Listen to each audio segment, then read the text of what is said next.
Welcome to this introduction to VizPak products for Blender. VizPak products is a material library whose focus is on rapid visualization using extremely accurate materials. The library features over 160 different materials, ranging from plastics to metals to different types of wood. And by using this material library, you can save yourself a huge amount of time, and you can also eliminate all of the guesswork in trying to derive the correct reflectance values and colors for different types of metals, or for parameters such as subsurface scattering. And so that you can see the material library in action, I'm going to switch to Blender, where I have this simple scene lit by an HDR image, and we're going to texture it really quickly.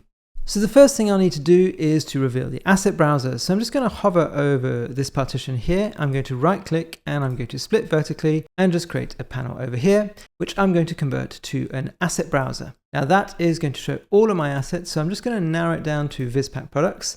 And you'll see that in VizPak products, we have different categories. So we have metals, we have fabrics, we have miscellaneous, packaging, plastics, and wood.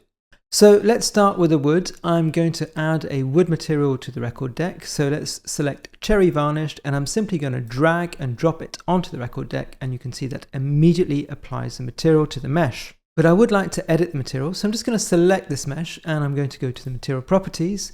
And what I'm going to do is I'm going to look for the tiling node, which is here. And I'm simply going to double the tiling from 3 to 6, and that's just going to create tighter wood grain. With that done, I can carry on with my texturing of this mesh. So let's go to the metals, and I'm just going to scroll down until I find steel anisotropic.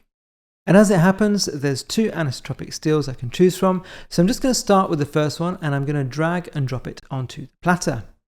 And that's looking pretty good to me, so I'm going to keep that as it is. And I'm also going to add this anisotropic steel onto this button here.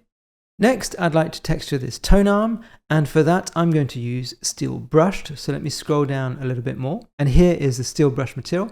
I just drag and drop that onto the tone arm. And if I zoom in on this area here, there's some more steel materials that I want to add, but because these are small details, I don't need to have texture maps. So I'm going to go down to the steel simple materials, and I can choose from glossy to matte or semi-matte. And in this case, I think I'm going to choose matte. So I'll just drag and drop that onto this material here. And let's also try semi-matte, and I'll drag and drop that onto the screws. Next, I'd like to do the cartridge and the rest of the tone arm. So I'm going to go to plastics, and let's scroll up this time. And I'm going to look for plastic semi-matte. I'll drag and drop that onto the cartridge. And let's also drag and drop it onto the top part of the cartridge and this part behind. And then if I zoom in, I have these little wires here, which I'd also like to texture. So let's add a plastic to those. I'm going to add a semi-glossy plastic onto the wires. And I can see that I also need to add a metal shader onto this circular part here. So we'll go back to the metals very quickly and go back to steel simple. And this time I'm going to use the simple matte. That's looking pretty nice. So let's zoom out, and I can see there's just this part here of the tone arm still left to do. So I'll return to the plastics, and let's scroll back up. And this time I think I'm going to use the plastic semi-glossy. So let's just drag and drop that onto the relevant parts of the tone arm. Zoom out once again, and let's just take a look at our scene.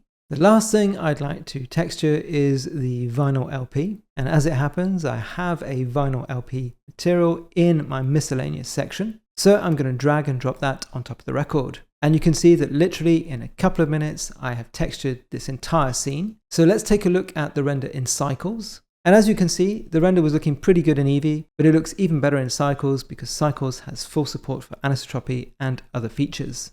So as you can see, using VizPak products is going to save you a huge amount of time because it's going to allow you to drag and drop physically accurate materials onto your scene and texture your assets in record time.